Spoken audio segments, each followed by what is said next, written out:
आपने सुनी ही होगी कि ऊपर वाला हमसे कुछ छीन लेता है तो उसके बदले में बहुत कुछ देता भी है, और ऐसा ही हुआ है मिडिल ईस्ट के देशों के साथ। चारों तरफ बंजर जमीनें, पीने का पानी नहीं, दूर दूर तक फैला रेगिस्तान। इन सब के बावजूद तेल इतना है कि खड़े के खड़े किसी भी देश को खरीद ले। विश्व की सबसे बड़ी कंपनी सऊदी की अरामको, सबसे बड़ी करेंसी कुवैती दिनार, साथ ही अन्य देशों के कोई न कोई दुश्मन है। लेकिन इन अरब देशों से चिढ़ते भले ही हर कोई हो, लेकिन दुश्मन शायद ही मिले, क्योंकि तेल सबको चाहिए ही चाहिए। अब यहाँ सवाल ये है कि यह सब इन अरब देशों में ही क्यों मौजूद है, जिसके दम पर वो पिछले कई दशकों से दुनिया पर राज कर रहे हैं। तो आज हम कुछ ऐसे ही सवालों के जवाब तलाशने का प्रयास करते हैं। सबसे पहले बात करें कि यहाँ इतना तेल कैसे है, तो हम जिस क्रूड ऑयल को इस्तेमाल कर रहे हैं उसको बनने में लाखों साल लग जाते हैं, जिसकी शुरुआत होती है समंदर से। जब वहाँ मछलियाँ, प्लांट्स, एल्गी यानी मरीन ऑर्गेनिज्म मर जाते हैं तो उनकी लाशें पानी के सबसे निचले हिस्से में जमा होती रहती हैं, और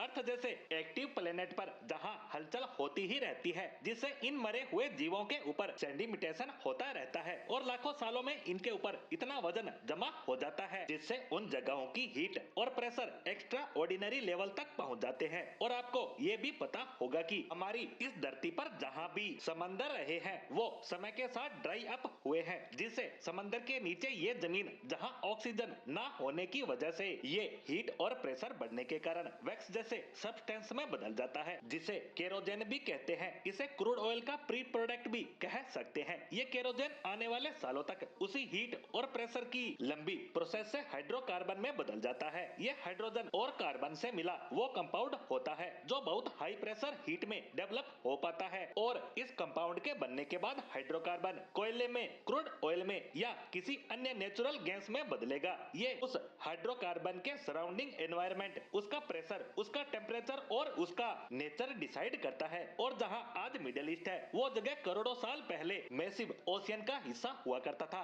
जब धरती पर एस्टेरॉयड गिरने, ज्वालामुखी फटने जैसी घटनाओं के बाद धरती के टुकड़े होने की घटना हुई और मिडिल ईस्ट की जगह ऊपर उठ गई, और हजारों साल गुजरने के बाद जब इंसानों ने ऑयल की खोज शुरू की तो यह इस मिडिल ईस्ट में बड़े लेवल पर निकल रहा है, जो एक समय समंदर के नीचे होने के कारण और लाखों साल पहले के भौतिक परिवर्तनों के कारण आज क्रूड ऑयल का इतना बड़ा रिजर्व बन चुका है। अब इन देशों के साथ एक समस्या और है कि ये आज चाहे जितना पैसा कमा ले, लेकिन ये क्रूड ऑयल एक बार खत्म हो गया तो हजारों सालों का इंतजार और अनेकों भौतिक परिवर्तनों के बाद ही फिर से बन पाएगा। और इसी बात की गंभीरता समझते हुए दुनिया इलेक्ट्रिक व्हीकल और रिन्यूएबल रिसोर्स यानी सोलर, विंड और हाइड्रो एनर्जी की ओर बढ़ रही है, क्योंकि एक समय के बाद इन अरब देशों के पास ये तेल खत्म हो जाएगा, जिसे ये देश भी अच्छे से जानते हैं और अभी से अन्य सेक्टरों को डेवलप करने पर ध्यान दे रहे हैं। लेकिन इन सब के बीच आपको तेल की पूरी थ्योरी समझ आ गई होगी कि यह खजाना अरब देशों की धरती से